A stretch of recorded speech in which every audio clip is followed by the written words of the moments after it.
नमस्कार, मैं दिव्येश द्विवेदी। स्वागत है आपका। आप देख रहे हैं यूसीएन न्यूज़। यूसीएन न्यूज़ समय समय पर जो सरकार के अलग अलग विभाग हैं और नागरिकों को उनसे मिलने वाली सुविधाओं को नागरिकों तक पहुंचाने का प्रयत्न करता है। इसी कड़ी में आज हम बात करेंगे आदिवासी विभाग की।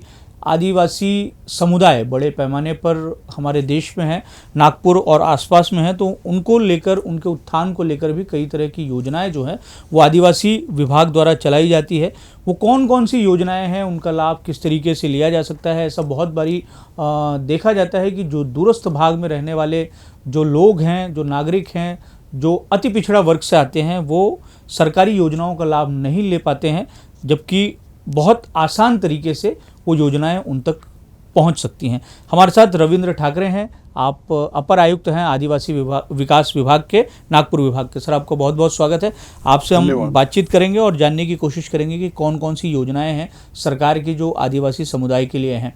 योजनाओं के बारे में चर्चा करें उससे पहले आपसे ये जान लेते हैं कि हम बचपन से ये हमारे सिलेबस का एक पढ़ाई का हिस्सा रहा है कि आदिवासी समुदायों के बारे में जानकारी देश के छात्रों को देना, और हमने हमारे स्कूल के सिलेबस में बहुत सारे देश भर की जो आदिवासी जनजातियां हैं उनके बारे में जानकारी एकत्रित की। आपसे ये जानना चाहेंगे कि हमारे नागपुर विभाग में कौन कौन सी आदिवासी विभाग की जातियां हैं? जी, महाराष्ट्र के अंदर में लगभग 46 जातियां हैं, जनजातियां हैं, और उसमें से हमारे यहाँ पे जो है वो गोंड समाज सबसे ज़्यादा है जी। उसके बाद में जो है माड़िया समाज है, कोलाम समाज है, प्रधान है, आंध है जी। तो इस तरीके से हमारे यहाँ पे भी काफ़ी इनका माने लोक संख्या में है। और आज की तारीख में नागपुर विभाग की बात करेंगे तो लगभग 17 लाख के करीब इनकी आबादी जो है हमारे यहाँ पे ये 6 जिलों में है जी। और इसमें जो आदिम जमात जो है वो हमारे यहाँ पे माड़िया है और कुछ हिस्सों में कोलाम भी है जी। तो इनकी भी जो आबादी है वो भी लगभग 1.25 लाख के करीब इनकी भी आबादी है जी। तो ये जो आदिवासी जो है आदिम जमात के लिए भी शासन की और केंद्र शासन की जो है अलग अलग योजनाएं होती है। आदिवासियों के विकास के लिए बहुत तरह की योजनाएं भी हैं, तो ऐसी कौन कौन सी योजनाएं हैं और प्रमुखतः नागपुर विभाग में किन किन योजनाओं पर बहुत ज़्यादा ध्यान देकर उनको वहां तक पहुंचाया जा रहा है आदिवासियों के बीच तक? इसमें तो मैं ये कहूँगा कि सबसे शुरुआत में जो है कि शिक्षा जो है, शिक्षा के बारे में जो योजनाएं हैं जो केंद्र शासन और राज्य शासन की तरफ से, तो केंद्र शासन की तरफ से जो है एकलव्य मॉडल रेसिडेंशियल स्कूल करके बनाई गई है और वो नागपुर विभाग में लगभग 10 जगहों पे कार्यरत है और नई भी अभी आना शुरू हो जाएगा जी। और इसके अलावा स्टेट गवर्नमेंट की अपनी खुद की जो है 75 हमारी स्कूलें हैं जो भामरागढ़ लाहेरी से लेकर तो देवरी, साले कसा, कड़ी कसा, सब जगहों पे ऐसे सारी जगहों पे हैं। और इसके साथ में स्टेट गवर्नमेंट ने अनुदानित जो होती है लगभग 137 जो है अनुदानित स्कूलें भी हैं जो प्राइवेट संस्थाएं चलाती है जी। तो इस तरीके से आज के तारीख में हम लोग लगभग 63,000 जो बच्चे जो है, विद्यार्थी जो है, उनको शिक्षा देने का काम जो है वो चल रहा है। हमारे यहाँ पे पहली से लेके 12वीं तक का शिक्षा जो है वो दी जाती है। इसके अलावा जो बच्चों को फिर आगे की पढ़ाई करनी हो तो लगभग हमारे जो हॉस्टल्स है 121 हॉस्टल्स हमारे हैं जी। तो ये सारी जगह पे जो पढ़ाई होती है उसमें इन बच्चों को कोई अपने तरफ से कोई खर्चा जो है वो करना नहीं पड़ता है। उनकी सारी जो किताबें हैं, पढ़ाई है, उनको वहाँ पे रहने का जो भी सारा खर्चा आता है, उनके कपड़े लत्ते हैं, वो सारी चीज़ें जो है वो शासन की तरफ से दी जाती है जी जी। और इसी प्रकार से जो है जो बच्चों को आगे भी पढ़ाई करने की इच्छा हो जी और प्रदेश में भी जाने की इच्छा हो तो उनको भी जो है एक पूरे स्टेट के लिए लगभग 10 का कोटा है। और जो फॉरेन यूनिवर्सिटी 300 वर्ल्ड रैंकिंग 300 के अंदर आती है, 300 तक आती है जी। उसमें वो अपना चयन करके वहाँ पे अपनी आगे की पढ़ाई भी वहाँ पे कर सकते हैं। तो उसका भी पूरा खर्चा जो है वो शासन की तरफ से मिलता है जी। अच्छा, एक आपसे ये समझना चाह रहे हैं, आप तो लगभग 2 साल हो गए इस पद पर आप काम कर रहे हैं, आपने भी देखा या महसूस किया होगा। आपको लगता है कि आदिवासियों के बीच में उनसे संबंधित जो योजनाएं हैं उनको पहुंचाने में किसी तरीके की दिक्कतें होती हैं, या वो खुद अवेयर हैं इन चीज़ों को जानने के लिए कि सरकार उनके लिए क्या कुछ कर रही है? आपका अनुभव ओवरऑल क्या कहता है? नहीं, मेरा अनुभव ये रहा है कि आदिवासी समाज से जो है योजनाओं के बारे में जो जानकारी होनी चाहिए वो बहुत कम रहती है जी। तो हमने ये, जब हम लोगों को भी महसूस हुआ यहाँ पे, तो हमने एक अलग किस्म की योजनाएं बनाई, जिसमें हम लोग खुद जो है नागपुर शहर के अंदर में लगभग 13 स्लम्स में हम लोग भी गए और वहाँ पे हम लोगों ने योजनाओं की जानकारी देने की कोशिश की है। इसके अलावा जो है ग्रामीण में जो 1 मई का कार्यक्रम या 15 अगस्त का कार्यक्रम या 26 जनवरी के जो कार्यक्रम होते हैं, उस दिनों में भी जो है हमारे अधिकारियों को वहाँ पे भिजवा के हमने जो हमारी योजनाएं हैं अलग अलग, उसकी जानकारी देने का एक प्रयास हमने करवाया है।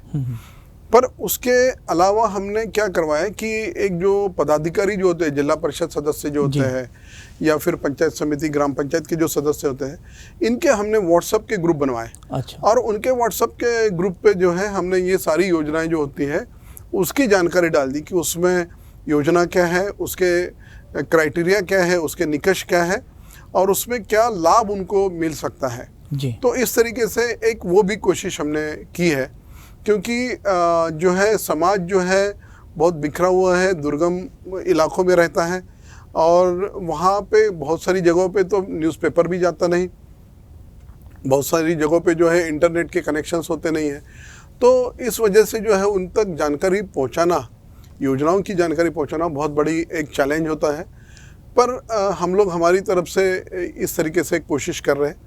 एक नया हम लोग करने जा रहे हैं इस बार कि जो विद्यार्थी जो है वहाँ पे और उनके गांव से कोई अगर सरकारी नौकरी में अगर गए होंगे जी। या निम्न सरकारी नौकरी में गए होंगे, जैसे बैंक्स LIC में गए होंगे, तो उनको भी हम लोग हमारे ब्रांड एम्बेसडर बनाकर, क्योंकि वो गांव में उनका जाना होता ही है, कोई शादी है, कोई त्यौहार है जी। तो ये लोग जैसे गांव जाके ही अपना शादी त्योहारों में शामिल होते हैं या किसी की डेथ होती है तो उस समय पे शामिल होते हैं जी। तो ये जो लोग हैं इनको ब्रांड एम्बेसडर बना के जो है वहाँ तक वो योजनाएं उन तक पहुँचाने की वो भी हम लोग इस साल कोशिश करने वाले हैं जी।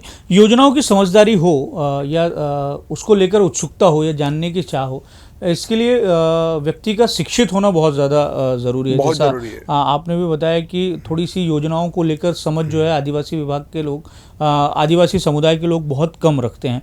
तो एजुकेशन के ग्रोथ के लिए शिक्षा उन तक बहुत आसानी से पहुँचे, इसके लिए किस तरीके से प्रयास किए जा रहे हैं? और आश्रमशालाओं के माध्यम से हम देखते हैं वहाँ किस तरीके से शिक्षाएँ उपलब्ध होती हैं, इसके बारे में बताएं। एक्चुअली आपने बहुत सही कहा है कि शिक्षा जो है उसमें ये आदिवासी जनजातियाँ जो है बहुत पिछड़ी हुई है जी। और शिक्षा का जो महत्व है वो भी अभी तक तो नहीं था, लेकिन अभी जो है धीरे धीरे ये अवेयरनेस आना शुरू हो गया है।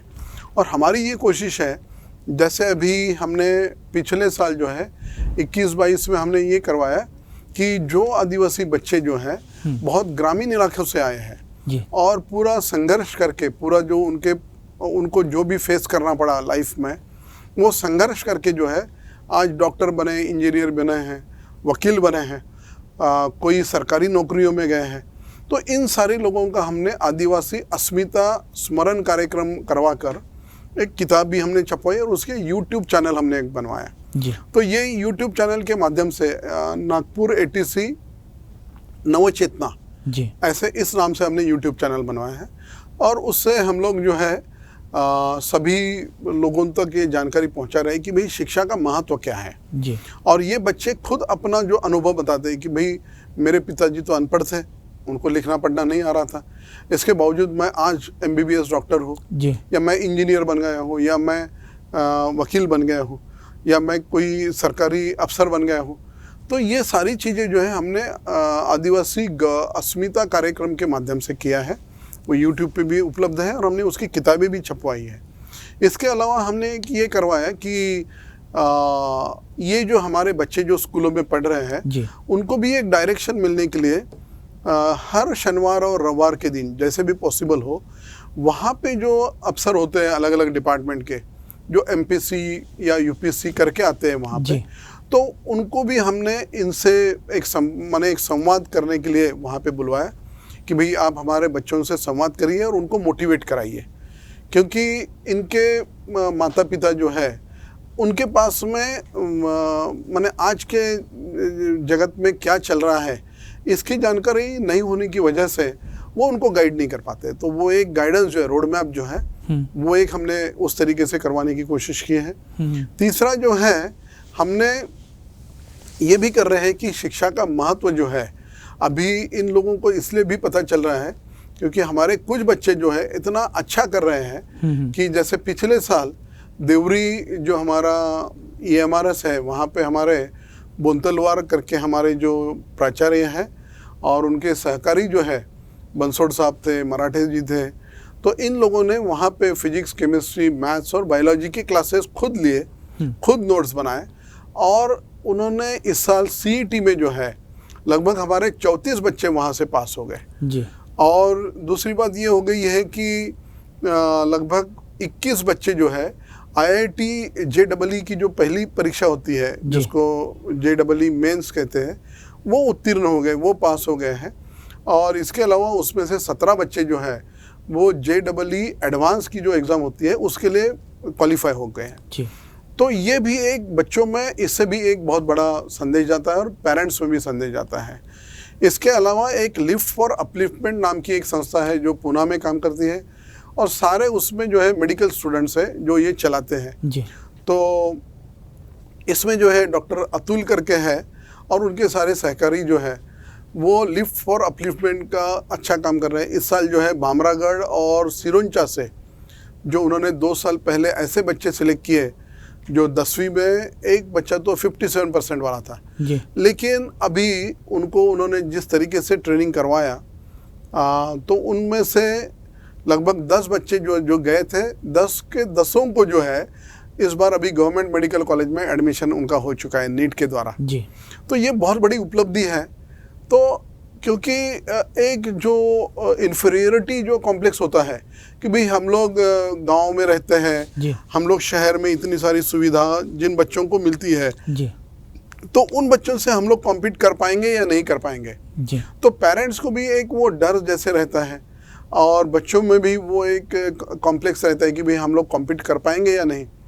तो ये ऐसे अभी उदाहरण हो चुके हैं कि ये जो हमारे आदिवासी जनजाति के जो बच्चे हैं वो किसी भी मामले में जी बौद्धिक दृष्टया समाज के बाकी लोगों से भी किसी भी प्रकार से कम नहीं है जी। और मैं समझता हूँ कि ये जैसे जैसे बढ़ते जाएगा और हमारी कोशिश है कि ये जानकारी जो है ज़्यादा से ज़्यादा लोगों तक पहुँचाएँ, जिससे उनमें एक कॉन्फिडेंस निर्माण हो कि नहीं मेरा भी बच्चा ये कर सकता है जी। सर आपसे सवाल एक ऐसा है कि लाइवलीहुड को बढ़ाने के लिए, विकास के लिए किस तरीके से प्रयास हो रहे हैं। एक तो हमारे सामने मतलब मेरा खुद का महसूस किया हुआ उदाहरण है, गोंडवाना विश्वविद्यालय के जनसंवाद विभाग से कुछ बच्चे कुछ दिन पहले हमारे यहाँ आए थे वो देखने के लिए कि किस तरीके से हम लोग काम करते हैं। उनमें से बहुत सारे जो बच्चे थे वो ऐसी ऐसी जगहों से थे और इतनी तकलीफ़ें थी उनको और या इतना संघर्ष वाला उनका जीवन रहा कि कैसे 10-10 किलोमीटर वो पैदल जाते हैं। कभी अभी भी उनके स्कूलों में अस्पताल नहीं है, मोबाइल फ़ोन के टावर नहीं है। ऐसी परिस्थितियों से निकलकर वो पढ़ाई करते हैं, कोशिश कर रहे हैं वो। लेकिन ये ज़रूरी ये भी है कि समाज भी कहीं ना कहीं से अपना थोड़ा सा सपोर्ट दे ताकि उनके लिए बेहतर प्लेग्राउंड कम से कम तैयार हो सके। तो उनके जीवन को बदलने के लिए मूल में क्या चीज़ें की जा रही हैं? नहीं, अभी इसमें एक सबसे बड़ी बात यह है कि ये सारे जो लोग हैं, जैसे मैंने कहा कि गांव में ज़्यादा बसे हुए हैं जी, शहरों में कम है। तो गांव में जो है खेती बाड़ी का ही सबसे महत्वपूर्ण काम है। तो खेती बाड़ी के लिए हमने अलग अलग जो स्कीमें हैं, केंद्र सरकार की जो स्कीमें हैं उसमें काफ़ी लोगों को कुएँ दिलवाए हैं जी। स्टेट गवर्नमेंट का भी बिरसा मुंडा कृषि एक योजना है जिसके तहत जो है सारे जिलों में हर साल जो है कुएँ बनवाए जाते हैं। तो एक इरिगेशन का एक सोए वहाँ पे एक फैसिलिटी अगर होती है तो एक प्रोटेक्टिव उनको इरिगेशन मिल जाता है, तो उससे वो अपना कामकाज वहाँ पे खेती का जो उत्पन्न है वो बढ़ा सकते हैं। इसके अलावा वहाँ पे हॉर्टिकल्चर और बाकी की जो बागायती जो बगीचे वाली जो खेती होती है जैसे संतरा हो गया, या दूसरा जो भी है बागायती जो खेती होती है तो वो भी हम लोग कर रहे हैं, जैसे वेजिटेबल्स हो गए, फ्लावर्स हो गए, तो ये भी एक कोशिश चल रही है। लेकिन इन एरिया में जो है धान का ज़्यादा प्रभाव होता है जी, तो लोग ज़्यादा धान ही लेना चाहते हैं, तो वो भी हम लोग उनको मदद कर रहे हैं। इसके अलावा जो है जैसे अभी कुछ लोगों ने जो ट्राइबल लोग जो है उन्होंने फॉरेस्ट के ज़मीनों पे कब्जा किए थे 2005 से पहले जी, तो वो भी उनको पट्टे देने का काम शुरू है और वो भी जोतने का जो काम है तो वो भी शुरू है।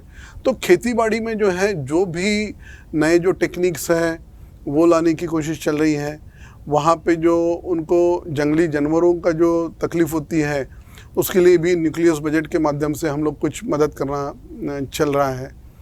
तो ये सारी चीज़ें चल रही है। साथ साथ में हम लोग अगर देखते हैं तो आदिवासी जनजातियाँ जो है जैसे महुआ फूलों का जो इकट्ठा करते हैं या वन औषधि इकट्ठा करते हैं तो उसके बारे में भी हम लोग हमारी तरफ से उनको मदद कर रहे हैं, क्योंकि महुआ जो होता है उसमें उससे तो काफ़ी चीज़ें अभी बनना भी शुरू हो गई है और महुआ एक बहुत अच्छा इम्यूनिटी बूस्टर भी है जी, तो उससे उसका एक सिरप भी बनता है। तो ये सारी चीज़ें जो है वो हम लोग करवा रहे हैं। महुआ अनफॉर्चुनेटली दारू के लिए इनफेमस हो गया, यानी उसका बहुत ज़्यादा प्रसिद्ध हो गया है। हाँ, वो कुप्रसिद्ध हो गया है, लेकिन महुआ जो है वो खुद उसमें इम्यूनिटी बूस्टर का काम करता है। तो वो उसका जो सिरप होता है वो बहुत अलग होता है, उससे कोई नशा पानी नहीं होती है जी, जबकि उससे इम्यूनिटी बढ़ती है। आपने महुए का जिक्र किया तो मैं थोड़ा सा हमारे दर्शकों को भी बता दूं कि जब महुआ का फूल आता है तो उस समय उसको सुखाने के बाद में हमारे घरों में, मतलब जहाँ से मैं आता हूँ वहाँ महुए की रोटी कम से कम साल में एक बार तो भी बनाई जाती है और उसको फिर अचार और गुड़ के साथ में खाया जाता है। तो वो भी है। और अभी जो है हम लोगों ने ये करवाया कि अभी महिला बचत गढ़ जो है जो उम्मीद और मावीम के माध्यम से काम कर रहे हैं तो उनको हमने जाली देना शुरू कर दिया, यानी महुआ नीचे गिर के जो है उसमें फंगस या वायरस जो बैक्टीरिया जो लग जाते हैं तो वो ना लगे, तो वो भी हम लोग कर रहे हैं। तो उससे जो प्रोडक्ट्स बनते हैं उसकी भी क्वालिटी, हाइजीनिक क्वालिटी अच्छी होती है जी। तो वो हमने शुरू करवाया। तो लाइवलीहुड में जो है फिशिंग का एक हमने कोशिश कर रहे हैं कि फिशिंग में केज फिशिंग इसमें इंट्रोड्यूस कराए करके। तो छोटी छोटी चीज़ें जो है जो गांव में ज़रूरी होती है, जैसे आटा चक्की हो, आज की तारीख में कुछ गांव में आटा चक्की नहीं है, पिसाई के लिए जैसे हल्दी पिसाई है, मिर्ची पिसाई है, तो वो नहीं होते हैं। तो ये सारी चीज़ें छोटी छोटी जो चीज़ें हैं वो हम लोग करवा रहे हैं। जैसे खेतीबाड़ी में जंगली जानवर जब आते हैं तो वो कांटीले तार जो होते हैं तो कंटीले तार हम लोग हमारी तरफ से दिलवा रहे हैं। तो ये कह सकते हो कि जो जो चीज़ों की ज़रूरत उनको अपना लाइवलीहुड बनाने के लिए हो वो हम लोग देने की कोशिश कर रहे हैं। इसके अलावा स्किल डेवलपमेंट के भी कार्यक्रम हैं, वो भी हम लोग करवा रहे हैं। मैंने जैसे वहाँ से निकल कर जो है कुछ लोगों ने ड्राइवरी का करना है, कुछ लोगों ने कंप्यूटर्स का सीखना है, तो ये सारी चीज़ें भी हम लोग साथ साथ में करवा रहे हैं। और किस किस तरीके की योजनाएं हैं जो आपके विभाग द्वारा चलाई जा रही है, और सबसे महत्वपूर्ण ये है कि अगर किसी आदिवासी को उन योजनाओं के बारे में जानकारी लेना है या लाभ लेना है उसके लिए किस तरीके से व्यवस्था है, आप उसका मार्गदर्शन किस तरीके से जी करेंगे? मैं ये कहूँगा कि जैसे मैंने कहा है कि हमारे सारे प्रकल्प कार्यालय जो होते हैं जी, तो वो प्रकल्प कार्यालय में भी ये सारी जानकारी है। इसके अलावा हमारे सारे जो स्कूल्स है जी, माने इतनी सारी स्कूल्स है जहाँ पे पेरेंट्स आते रहते हैं जी अपने बच्चों से मुलाकात करने के लिए, या जो हॉस्टल्स है, इन सारे हॉस्टल्स और स्कूलों में जो है हमने हमारी जो योजनाएं हैं इनकी जानकारी वहाँ पे बड़े बड़े बोर्ड्स लगवा के वहाँ पे रखवाई है जी, तो वहाँ से भी मिल सकती हैं। दूसरा जो है हमने हमारा एक स्वयंदीप आत्मनिर्भरता कक्ष करके हमने नया खुलवाया है, जिसका पिछले बार दिसंबर में जब अधिवेशन हुआ था तो उस अधिवेशन में सम्माननीय मंत्री महोदय जी ने और माननीय ACS सर ने उसका उद्घाटन किया था। तो स्वयंदीप आत्मनिर्भरता कक्ष में जो है योजनाओं की पूरी जानकारी है और जो अलग अलग रोजगार के जो ये निकलते रहते हैं, जाहिरात जो निकलती रहती है, तो वो जाहिरातों के बारे में कि सेंट्रल गवर्नमेंट की अमुक अमुक योजनाएं में रोजगार के बारे में अभी जानकारी है या राज्य शासन की है, उसमें शेड्यूल ट्राइब के लिए कितनी जगह रखी हुई है, उसका क्वालिफिकेशन क्या लगता है, वो कब तक उसके फॉर्म भरवाने हैं, कहाँ पे भिजवाने हैं, ऑनलाइन है या ऑफलाइन है, ये सारी चीज़ों की जानकारी जो है हम लोग अपने स्वयंदीप आत्मनिर्भरता कक्ष जो है वहाँ से करवाते हैं। और ये स्वयंदीप आत्मनिर्भरता कक्ष का हम लोग अभी ऐप भी बनवाने जा रहे हैं, तो वहाँ से भी बच्चों को जो है यहाँ पे फिजिकली ना आते हुए भी वहाँ से वो पूरी जानकारी ले सकेंगे। जी सर, एक चलते चलते आपसे सवाल है, आप चाहें तो इसका जवाब दें या आप और अच्छे तरीके से इसको बता सकते हैं कि इस समस्या का जड़ क्या है। हम देखते हैं कि अक्सर जो आश्रम शालाएँ हैं वहाँ की बहुत सारी दिक्कतें हमारे सामने आती हैं, ख़ासतौर से जो संस्थाओं के माध्यम से जिनका संचालन किया जाता है, तो उनके ऊपर में ध्यान देके वहाँ व्यवस्था को बेहतर किए जाने को लेकर क्या कुछ चीज़ें हो सकती हैं या हो रही हों, तो आप वो बताएं। हाँ, नहीं, इसमें जो होता है हम लोग अभी तक जो है हमारा इंफ्रास्ट्रक्चर के ऊपर में ही पूरा जो फोकस था वो इंफ्रास्ट्रक्चर के ऊपर में था। एजुकेशन के ऊपर ज़रूर था, लेकिन मैं खुद जो अनुभव किया हूँ वो मैं खुद संतुष्ट नहीं था जी। तो हमने जो है अभी पिछले साल हमने भविष्य वेधी करके एक शिक्षण प्रणाली है जिससे बच्चों को अच्छी तरीके से शिक्षा मिले और उसमें से हमारे टीचर्स को भी बहुत आनंद मिले, ये हमारी कोशिश है।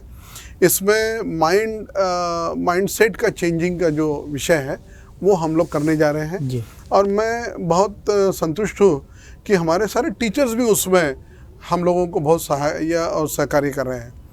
जो हमने लास्ट ईयर हमारे शासकीय स्कूलों में किया है वो इस साल हमने अभी अपनी जो प्राइवेट जो अनुदानित स्कूलें जो है वहाँ पे करने का हमारा शुरू हो गया है। जैसे वर्धा में शुरुआत हो गई, देवरी में शुरुआत हो गई है, वैसे ही बाकी के प्रकल्प जो है 9 प्रकल्प हैं अपने, तो वहाँ पे भी वो शुरुआत अभी यही महीने में शुरुआत हो जाएंगी। तो इस साल जो है हमारा पूरा फोकस जो है, जैसे हमने हमारे गवर्नमेंट आश्रम स्कूलों में जो एक गुणवत्ता जो होती है, क्वालिटी ऑफ एजुकेशन जो होती है वो बढ़ाने की पूरी कोशिश की है लास्ट ईयर, वैसे इस साल हमारा पूरा फोकस जो है अनुदानित पे है जी। और इसके लिए हमने अनुदानित के हमारे जो सभी HMs है उनसे भी हमारी वीडियो कॉन्फ्रेंसिंग हो चुकी है 3 बार और हमारे जो संस्था चालक है उनसे भी हुई है जी। इसके अलावा भी जो है जो वहाँ पे जो व्यवस्था होती है तो उन व्यवस्थाओं को भी ठीक ठाक करने के लिए हमारे डिपार्टमेंट की तरफ से भी पॉलिसी डिसीजंस कुछ आने वाले हैं। जैसे वहाँ पे रहने की व्यवस्था है, शिक्षा स्कूल क्लासरूम होती है उसकी व्यवस्था है, तो इसके बारे में भी अभी गवर्नमेंट की तरफ से भी कुछ नए निर्देश आने हैं और वो अभी उसके बारे में तो हमारी चर्चा हो चुकी है और निर्देश हम लोगों को मिलने के बाद में हम लोग उसकी भी कार्रवाई करने जा रहे हैं। एक और मसला है कास्ट वैलिडिटी का, और जो आदिवासियों के समुदाय में कौन आदिवासी नहीं, इसका जो एक लंबे समय से झगड़ा चल रहा है, आप अपने अनुभव से बताएंगे, मतलब उसका समाधान या निष्कर्ष क्या हो सकता है या किस तरीके से ये जो विवाद है इसको किस तरीके से खत्म किया जा सकता है? नहीं, देखिए, विवाद खत्म करने वाली बात तो जो है वो तो हर एक व्यक्ति पे डिपेंड करता है, क्योंकि इसमें जो है शासन ने माने जो शेड्यूल जो है अपने कॉन्स्टिट्यूशन के जो शेड्यूल है उसमें ऑलरेडी जिन जनजातियों का उल्लेख है वही जनजातियों को ये दे सकते हैं। उसके बारे में सुप्रीम कोर्ट और हाई कोर्ट का भी काफ़ी सारे डिसीजंस हो चुके हैं। अब इसमें जो नाम साधर्म्य जो होता है वो नाम साधर्म्य से कुछ लोग उसका फ़ायदा लेने की कोशिश करते हैं। कुछ लोगों को कास्ट सर्टिफिकेट भी पुराने ज़माने में मिल गया है जी। कुछ लोगों को शायद वैलिडिटी भी मिल गई होगी, पर मैं समझता हूँ कि इसके जो सही हकदार है तो क्योंकि जो भी प्रशासकीय व्यवस्था होती है, भले ही वो SDO हो जो कास्ट सर्टिफिकेट दिलवाते हैं या कास्ट वैलिडिटी कमेटी जो है जहाँ पे प्रशासनिक अधिकारी बैठते हैं जी। तो ये जो है उनका जो दायरा जो कॉन्स्टिट्यूशन ने शेड्यूल के माध्यम से दिया हुआ है उसके बाहर जाके तो वो करवा नहीं सकते जी। तो इसमें सभी लोगों ने ये समझ लेना चाहिए क्योंकि जब तक उसमें नई जनजाति का समावेश नहीं होता है तब तक ये दोनों जो विभाग है, SDO है या फिर अपने कास्ट वैलिडिटी कमेटी है, ये दोनों उसमें कुछ नहीं कर सकते हैं जी। तो नाम साधर्म्य का जो कुछ लोग फ़ायदा लेने की कोशिश करते हैं तो नहीं दी जा सकता है जब तक कि कॉन्स्टिट्यूशन के शेड्यूल में उसके बारे में केंद्र सरकार उसको अमेंडमेंट नहीं लाती है, तब तक तो कुछ नहीं हो सकता। चलिए सर, आप हमारे स्टूडियो में आए, आपका बहुत बहुत शुक्रिया। आपका वैसे जो काम करने का तरीका है वो विवाद में समाधान निकालने वाला है। और आप जब से इस विभाग को संभाल रहे हैं, काम कर रहे हैं, तब से हम देख रहे हैं कि चीज़ें बहुत कुछ बदल भी रही है और शांति से समाधान उसका निकलता हुआ दिखाई दे रहा है। अब हमारे स्टूडियो में आए, आपका बहुत बहुत धन्यवाद। हम ऐसी उम्मीद कर सकते हैं कि आपसे जो बातचीत हुई है उसका फ़ायदा जो है, जो हमारे दर्शक है जो इस समुदाय से आते होंगे, उनको ज़रूर होगा। धन्यवाद। जी, धन्यवाद।